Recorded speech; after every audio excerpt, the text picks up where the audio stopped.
Hi, I'm Josh. I started this channel, Danger Cloud, to create a community for men who are struggling with their mental health, specifically around the topics of suicide awareness, grief, and abuse. If you want to know how I named the channel, you can watch the video in the description. But today I want to talk about me and why I started this.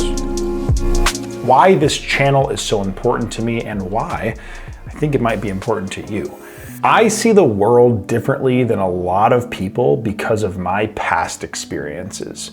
And I think most people see the world differently from everyone else because of their past experiences, but a lot of mine were really bad. When I was very young, my mother abandoned my family. Like a movie cliche, she packed a bag and disappeared, leaving my 28-year-old dad to raise two boys by himself. And this was back in the 1980s when all you had to do was change your address and your phone number and you were off the grid. There was no internet, only landlines, and you could scrub your address from the white pages. So if you didn't want to be contacted, it was very easy to not be contacted. So she left, and that was just the start. It put my dad in a tight spot, and there was a point in time where we lived in this tiny little cottage that had a wood-burning stove for heat. I remember that place so freaking well. It was this gray cinder block box, little one-bedroom dinky cottage with wood paneling on the walls. My dad would have to wake up every day and put a log on a fire to heat this house. That's kind of crazy. In this modern world, to think that that's how someone would have to get by with two kids. But we did it. And looking back, I think I'm better because of it. Eventually, my stepmom came along, and she was very physically abusive toward me and my little brother. She would hit us all the time and frankly treat us like animals. She would lock us in this wet, dark basement to try and scare us. If anyone's from Michigan or the Midwest, if you know what a Michigan basement is, they're pretty gross. Some of them have dirt floors and big, old scary furnaces. And she'd lock us down there sometimes for a whole day without food or water. And she would yell through the door, "If you're thirsty, swallow your spit." What? Like what? Who does that? I have this one memory that's like just burned into my brain where she picked up Christmas tree lights that were plugged into the wall and whipped my bare legs with them. My legs ended up bleeding because of it, and this is while we were setting up the Christmas tree. Pretty crazy stuff. And then of course there's the mental abuse. She would tell my brother and I that my dad did not love us. According to her, he would tell her all the time that he cannot wait to get away from us and that he wished he never had kids at all. Imagine what that does to a little boy's head when your dad is your hero and you hear that from another adult. And all you know when you're a kid is that adults are older and they obviously must know more than you, right? So they have all the answers, right? Like in your little kid brain, that is your reality. And of course, that wasn't the case. And my dad to this day is still my hero. I love him so much. He worked a lot though. He wasn't around a lot of the time because he was the primary provider. So we were left with my stepmom, and she did everything in her power to break us down for a long period of our childhood. And eventually my little brother, Zach, took his own life. He was 25. And when you really think about it, because of the abuse, the abandonment, the being made to feel quite literally worthless, like you have no meaning on this earth, that can really do a number on you, especially when you're just an innocent kid and you don't know why this is happening. Your parents are supposed to protect you. That really took a toll on my brother. And I think that's like, duh, of course it did. And eventually he chose to leave this place.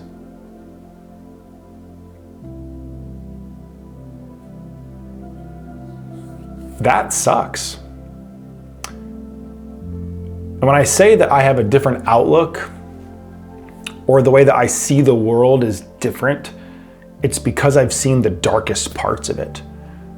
I've been through things that I would not wish upon my worst enemy. And when you go through things like that, you carry this burden with you, this heaviness. You have this weight strapped around your waist and you just can't drop it. Sometimes it feels like it's trying to drag you down and push your face into the dirt and not allow you to do anything, including be happy. That is what's really hard for most people to deal with. And I don't know if there is a God in heaven above or some outside force that has given me the inner strength to get through those things, but I have, and I'm here, and holy shit, am I grateful for that. I don't talk about this stuff that often anymore, but I think I need to. I think more people need to connect on these things that we keep quiet, because the trauma doesn't end when the traumatic event ends. And so many people have had experiences like me, but they stay quiet. And in my life, I found it leaking into everything. It's hurt relationships, it's impacted previous jobs in a negative way, it's impacted my self-worth, it's made me angry, avoidant, I've become self-sabotaging. Years ago, I took to self-medication. I would abuse drugs and alcohol to get me through dark times. And then, what do you know? I saw an even darker world. When you're in that, it feels impossible to get out. If you are at a bar every night, and then an after-hours bar, nobody's there to lift you up. They're only there to pull you down, only to commiserate, you know? And then you get stuck in this frickin' swirl. It's like this feedback loop of self-deprecating bullshit fueled by drugs and alcohol. And then there's this outlook that somehow we can't get better, right? There's this shared concept that we're the forgotten ones, that we're on the island of misfit toys, or we don't belong in the real world. And that's just not true. It started to get into my head where I'd notice these patterns in myself. I would use self-deprecation as a form of avoidance. I would show up to work hungover most days. I used humor as a deflection, as some weird coping mechanism. I'm okay, look, I'm just the weird guy, you know, like I'm all good, man.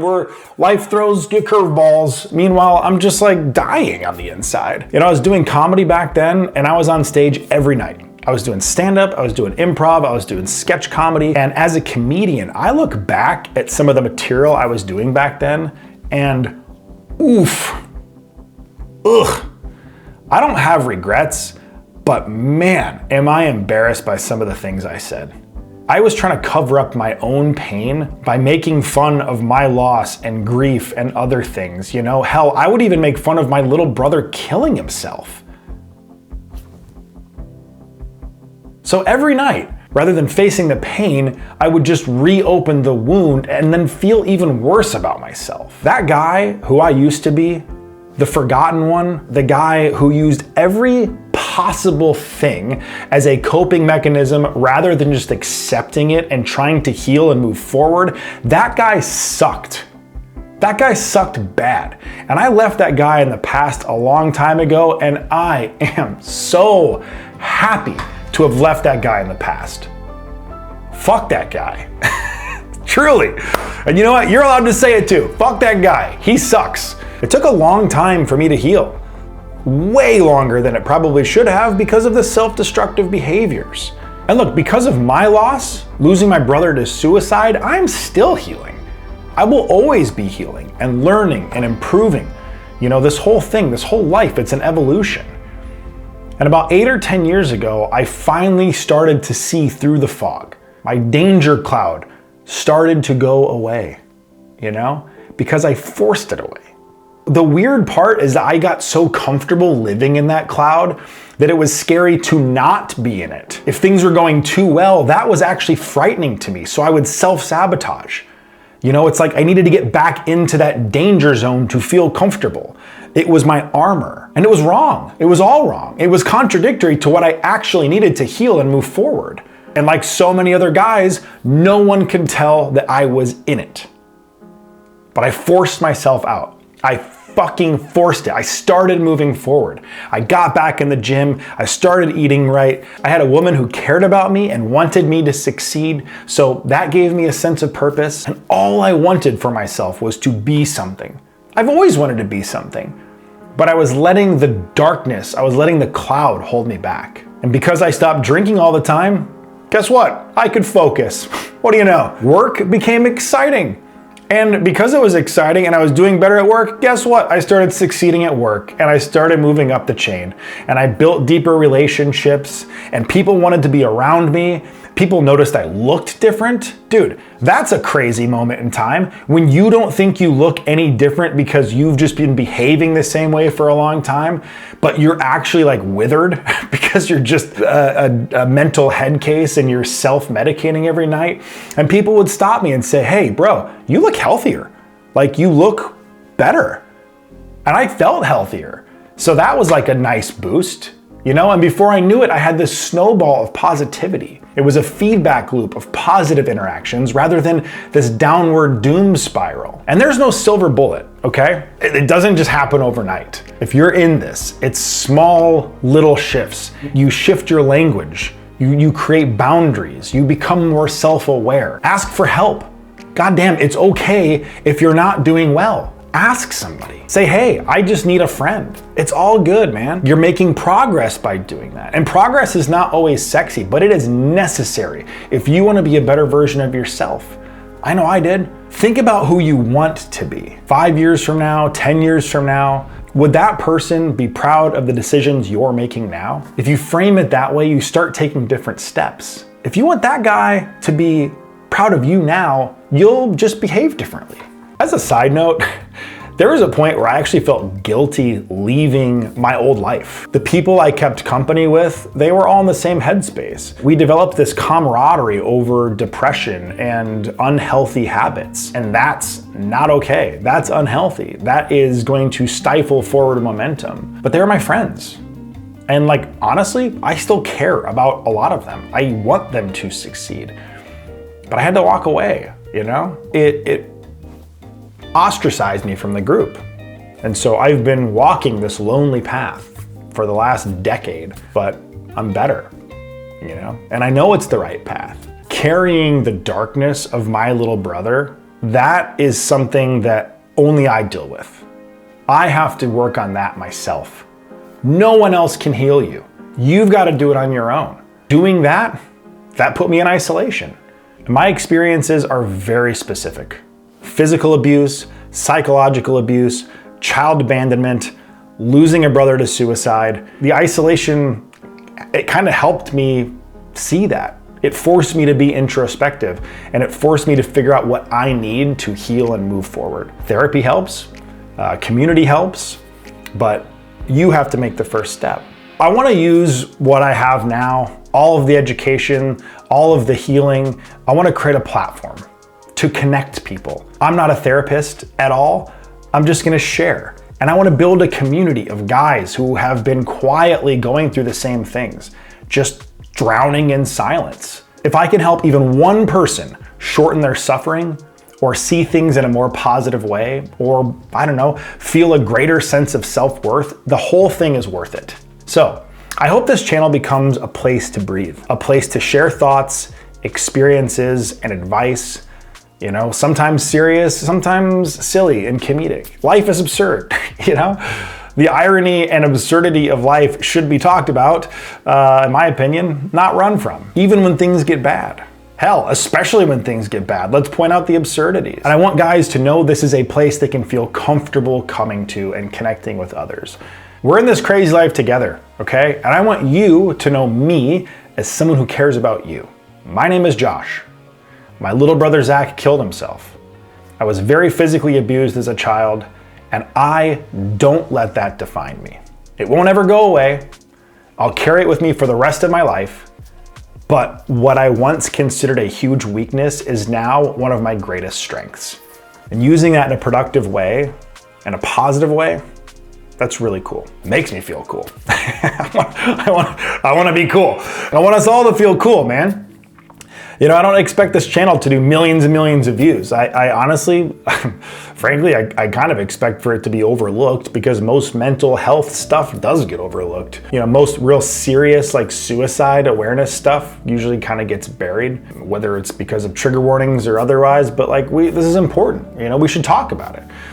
So regardless of any of that, I want this to be a safe space, but still very manly, okay? Safe but manly. This is a community for guys to get some shit off their chests, okay? And a place that might keep someone here. Because life is so good. Dude, it's so good. Life is so good. Have you seen life? Have you been outside? Dude, the world is beautiful. Every day we wake up with air in our lungs. It is a gift. Just take one step outside and look. Dude, just look at it. The leaves, the wind, the sound of the ocean, the sunrises, cultures of the world, the music, the food. Bro, the food? Have you had pasta, like actual handmade pasta? That alone is worth living on Earth. Telling you, this is such a good place. We're in this together. So give this video a like, subscribe if you think this will be valuable, and I don't know, send it to someone who might need it. You're not alone. They're not alone. We got this. Be good to yourself, and I'll catch you on the next one. Thanks for listening. I appreciate it. Really.